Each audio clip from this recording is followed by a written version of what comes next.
Sejak beberapa hari yang lalu telah tular kempen mengibarkan bendera putih bagi membantu rakyat yang terjejas akibat wabak COVID-19.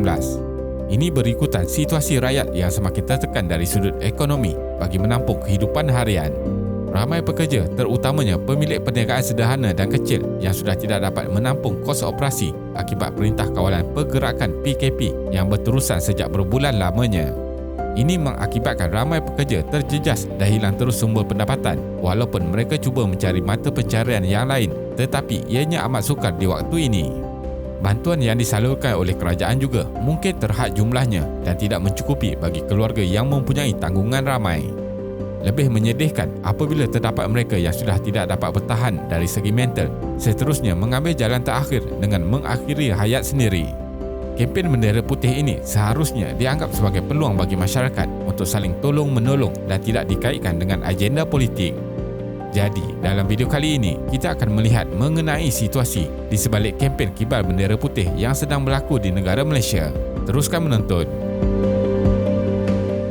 Sejak tarikh 18 Jun 2021 hingga 3 Julai 2021, angka kes harian dicatatkan adalah kebanyakannya melebihi 5,000 dan pada 3 hari yang lepas, angka meningkat kepada melebihi 6,000 kes berturut-turut. Jumlah keseluruhan kes sehingga 3 Julai 2021 ialah 772,607 kes. Nilai purata atau kadar kebolehjangkitan juga meningkat sejak minggu lalu dan mencapai nilai 1.06 pada 1 Julai 2021. Keputusan kerajaan dibuat berdasarkan perkembangan kes harian semasa dan kapasiti hospital di seluruh negara untuk merawat pesakit COVID-19. Selain itu, kerajaan telah menetapkan penutupan penuh fasa pertama total lockdown yang dibuat bermula awal Jun di seluruh Malaysia. Namun, setelah sebulan berlalu, usaha ini tidak menampakkan hasil dan terpaksa disambung tanpa diketahui bilakah kes pandemik ini dapat dikawal dengan baik.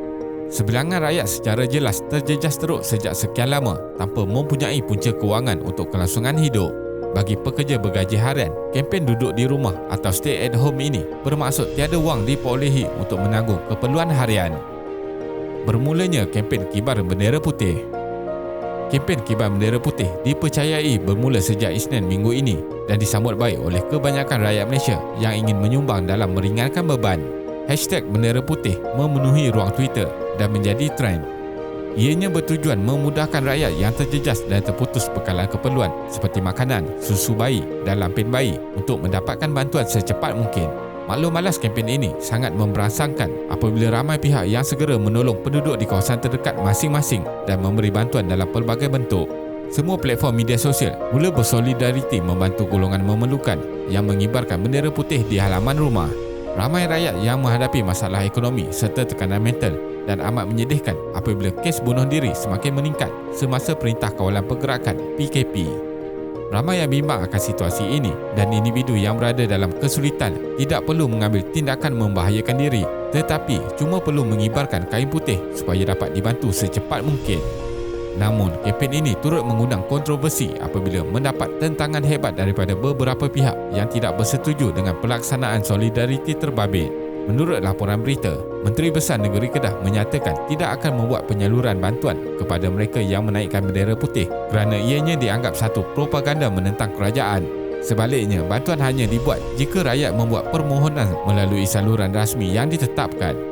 Terdapat juga beberapa pihak yang mempertikaikan inisiatif tersebut dengan mendakwa ia bermotif politik, malah sesuatu yang tidak wajar kerana dianggap telah menyerah kalah. Namun hakikatnya dari sudut kebajikan, mengibarkan bendera putih bukanlah satu lambang kekalahan. Sebaliknya, ia adalah isyarat memerlukan pertolongan segera. Bantuan mula segera disampaikan.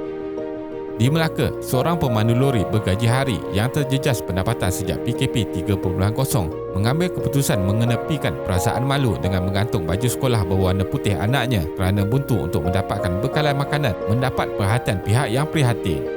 Manakala sebuah keluarga 13 beranak di Pasir Tumbuh, Kelantan menggantung baju putih walaupun mereka tidak mendapat maklumat secara langsung tentang kempen ini di media sosial. Setelah mengantung baju putih tersebut, wakil rakyat, pertubuhan bukan kerajaan dan jiran tetangga mula menghantar bantuan kepada keluarga tersebut. Bagi seorang wanita yang menetap di bilik sewa kecil di tengah bandaraya Melaka bersama suami dan 3 anaknya, mereka menggantung bendera putih di kediaman sebagai talian hayat terakhir. Kehidupan keluarga ini semakin terhimpit selepas suami kehilangan pekerjaan di medan selera sejak 6 bulan yang lalu dan tiada yang mahu mengambil pekerja baru disebabkan PKP. Sebuah grup di Facebook menggunakan nama Solidariti Rakyat Bendera Putih turut ditubuhkan oleh seorang individu supaya kempen bantuan dilaksanakan dengan lebih efektif. Ini supaya masyarakat boleh menjadi wartawan rakyat untuk menyalurkan informasi tentang rumah-rumah yang memasang bendera putih. Bantuan dari NGO dan syarikat korporat. Kempen naikkan bendera putih juga mendapat perhatian beberapa pertubuhan bukan kerajaan, NGO dan syarikat korporat yang prihatin apabila mereka turut menyertai kempen ini. Speedmart 99, Vitz, Tanah Aina Cafe, BMS Organics, Dapur Cik Mek antara yang turut menyertai kempen ini. Ini juga adalah satu usaha di mana pihak yang melihat bendera putih dinaikkan di mana-mana rumah boleh memaklumkan kepada mereka untuk dihantar bantuan. Kajian pemulihan negara dari kesan COVID-19. Malaysia menduduki tempat terakhir dari 50 negara yang dinilai dalam indeks terkini mengikut sejauh mana prestasi negara untuk kembali kepada keadaan normal selepas wabak COVID-19 yang dibuat oleh majalah The Economist dengan jumlah 27.3 mata. Indeks ini mengambil kira 3 kegiatan utama iaitu perjalanan, masa lapang dan kegiatan komersial. 2 negara di tangga teratas ialah Hong Kong dan New Zealand. Negara Asia Tenggara dengan kedudukan tertinggi dalam indeks tersebut adalah Indonesia di tempat ke-40, diikuti oleh Thailand 41, Singapura 43 dan Filipina 44. Semua negara tersebut mempunyai skor antara 55.5 mata dan 58.3 mata. Skor penuh iaitu 100 menunjukkan tahap kegiatan kembali normal seperti sebelum menularnya wabak COVID-19.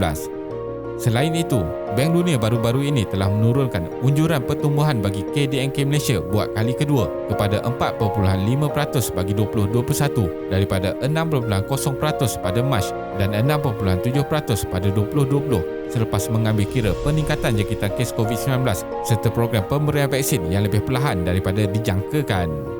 Ini turut berkait dengan keputusan kerajaan untuk mengenakan PKP 3.0 serta penutupan ekonomi termasuk perusahaan kecil dan sederhana PKS dan PKS Mikro. Kesimpulannya, kenaikan mendadak kes jangkitan COVID-19 di Malaysia sejak beberapa bulan yang lepas ditambah dengan penutupan sektor ekonomi dengan tempoh yang lama telah menimbulkan kesusahan kepada rakyat. Rakyat juga dilihat semakin kecewa dan marah dengan cara kerajaan menguruskan wabak COVID-19 dan akhirnya mencari jalan sendiri dengan membantu mereka yang terjejas seperti dalam Solidariti Kibar Bendera Putih ini. Berapa lama lagi bantuan seperti ini akan bertahan jika tiada jalan penyelesaian paling tepat diambil tanpa mementingkan kepentingan politik dan golongan tertentu yang jelas menjadi punca jumlah kes yang tidak menurun. Akhir sekali, kami percaya inilah cara pertolongan dan bantuan dapat diberikan tanpa kerenah birokrasi dan politik. Terima kasih kerana menonton dan jangan lupa subscribe. Jumpa lagi.